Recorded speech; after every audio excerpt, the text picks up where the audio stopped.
ഇപ്പോഴത്തെ ചർച്ച ഇതാണല്ലോ, ഇസ്ലാമിക് ജിം. ഇവിടെ ജിം എടുക്കാൻ വരുന്നവർക്ക് ഒന്നും കിട്ടുന്നില്ല എന്നുള്ളതാണ്. അതായത് മ്യൂസിക് ഇല്ല, ആട്ടമില്ല, ഓട്ടമില്ല, പാട്ടില്ല, ഡാൻസ് ഇല്ല, ഒന്നുമില്ല. ആകെ കിട്ടുന്നത് ഇസ്ലാമിക് തീവ്ര ആശയം. 10 കിലോൻ്റെത് പൊക്കുക, മസിൽ 50 കിലോൻ്റെ ഉണ്ട്, പൊക്കിക്കഴിഞ്ഞാൽ ബോഡി മസിൽ. ഇതല്ലാതെ വേറെ അവിടെ പൊക്കാൻ കൊടുക്കുന്നില്ല എന്നുള്ളതാണ്. സത്യത്തിൽ ഇവൻ പറഞ്ഞ എന്താണ്?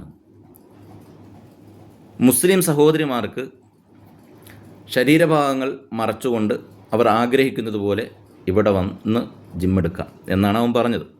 പൊതുവായിട്ട് മ്യൂസിക് ഉണ്ടാവില്ല, ആവശ്യമുള്ളവർക്ക് ഹെഡ്സെറ്റ് ഉപയോഗിച്ച് കേൾക്കാം. അല്ലെങ്കിലും ഈ ചെക്കൻ എന്തിൻ്റെ കേടാണിത്?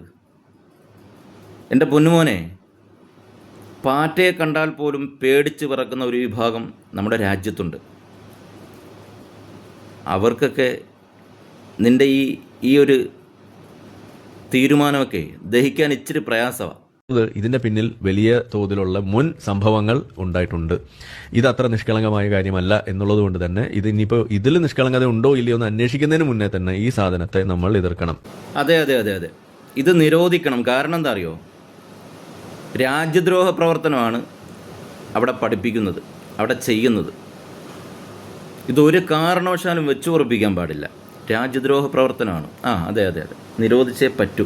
എന്നിട്ട് ഇപ്പോൾ നമ്മളും ജിമ്മിലൊക്കെ പോകും, അവിടെ ആളുകൾ ആണുങ്ങളൊക്കെ ഉണ്ടാവും. നമ്മൾ അവിടെ പോയി വായി നോക്കി നിൽക്കലാണോ നമ്മുടെ പണി? അല്ല, അവരവരുടെ പണി അവിടെ എടുക്കും, നമ്മളെ പണി എടുക്കും. അത് കഴിയുമ്പോൾ വെള്ളം കുടിച്ച് ഇല്ല, നീ നോക്കത്തേ ഇല്ല. നീ ഇങ്ങനെ കണ്ണിങ്ങനെ പൊത്തിപ്പിടിച്ചിരിക്കുകയാണ്. അവിടെ പെണ്ണുങ്ങൾ സ്ത്രീകളുണ്ടെന്ന് അറിഞ്ഞാൽ തന്നെ 2 കണ്ണും പൊത്തിപ്പിടിച്ചിരിക്കുക. നീ മാനവരിൽ മഹോന്നതല്ലടാ കുട്ട.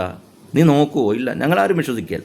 നീ അവിടുന്ന് വർക്കൗട്ട് കഴിഞ്ഞിട്ട് വെള്ളം കൂച്ച് തിരിച്ചിഞ്ഞ് പോരുക. എന്നിട്ട് നിങ്ങൾക്ക് നിങ്ങളുടെ സ്വന്തം വീട്ടിൽ കല്യാണം നടത്തുന്ന സമയത്ത് അവിടെ പോലും കുടുംബക്കാരെ പോലും ആണും പെണ്ണുമായിട്ട് തിരിക്കേണ്ടി വരുന്നുണ്ടെങ്കിൽ അതിൻ്റെ പ്രശ്നം എന്താണ്? ആ പ്രശ്നം എന്ന് പറയുന്നത് നിങ്ങൾക്ക് നിങ്ങളുടെ ബയോളജിയെ നിങ്ങൾക്ക് കൺട്രോൾ ചെയ്യാൻ പറ്റിയെന്നില്ല എന്നത് തന്നെയാണ് എൻ്റെ പ്രശ്നം. നിങ്ങൾ വെറും മുസ്ലിം സഹോദരിമാരുടെ കാര്യത്തിലെ ഇത്രത്തോളം കരുതലും കാവലുമുള്ള ഒരാളെ അള്ളാൻ്റെ ദുനിയാവിൽ നിങ്ങൾ വേറെ കണ്ടിട്ടുണ്ടോ? സ്വന്തം മാതാപിതാക്കളെക്കാൾ, രക്ഷിതാക്കളെക്കാൾ കരുതലും കാവലുമാണ് മുസ്ലിം സഹോദരിമാരുടെ വിഷയത്തിൽ ഈ പഹയനുള്ളത്. അല്ല, നിന്നോടൊരു കാര്യം ഞാൻ ചോദിക്കട്ടെ. നീ നേരത്തെ പറഞ്ഞല്ലോ മുസ്ലിമീങ്ങൾക്ക് ബയോളജി പ്രവർത്തിക്കുന്നതുകൊണ്ടാണ് അവരങ്ങനെ പറയുന്നതെന്ന്. ഞാൻ നിന്നോട് ചോദിക്കുകയാണ്, ശരിക്കും നിൻ്റെ ബയോളജി അല്ലേ ഇവിടെ പ്രവർത്തിക്കുന്നത്? മുസ്ലിം സഹോദരിമാർ ശരീരഭാഗങ്ങൾ മറച്ചുകൊണ്ട് പൊതു ഇടങ്ങളിലേക്ക് വരുമ്പോൾ അത് കാണാനും അറിയാനും, എന്താണ് അതിൻ്റെ ഉള്ളിലെന്ന് കാണാനും അറിയാനും വേണ്ടിയിട്ടുള്ള നിൻ്റെ ബയോളജി പ്രവർത്തിക്കുന്നുണ്ടല്ലേടാ നാളിതുവരെയായിട്ട് നീ അലമുറയിട്ടുകൊണ്ടിരിക്കുന്നത്? നിൻ്റെ പ്രശ്നം എന്താ ശരിക്കും? എന്താണ് എൻ്റെ പ്രശ്നം? ജാക്കി വെപ്പല്ലേ? ഇത് തന്നെയാണ് എൻ്റെ പ്രശ്നം. ഇവനാകെയുള്ള ചിന്ത ഇത് മാത്രമാണ്. അതുകൊണ്ട് തന്നെയല്ലേ 2-3 എണ്ണത്തിനെ കെട്ടിയിട്ടുണ്ടല്ലോ. ആരെങ്കിലും നിലവിലുണ്ടോ? ആരുമില്ല. എന്താ കാരണം? ജാക്കി വെപ്പല്ലേ?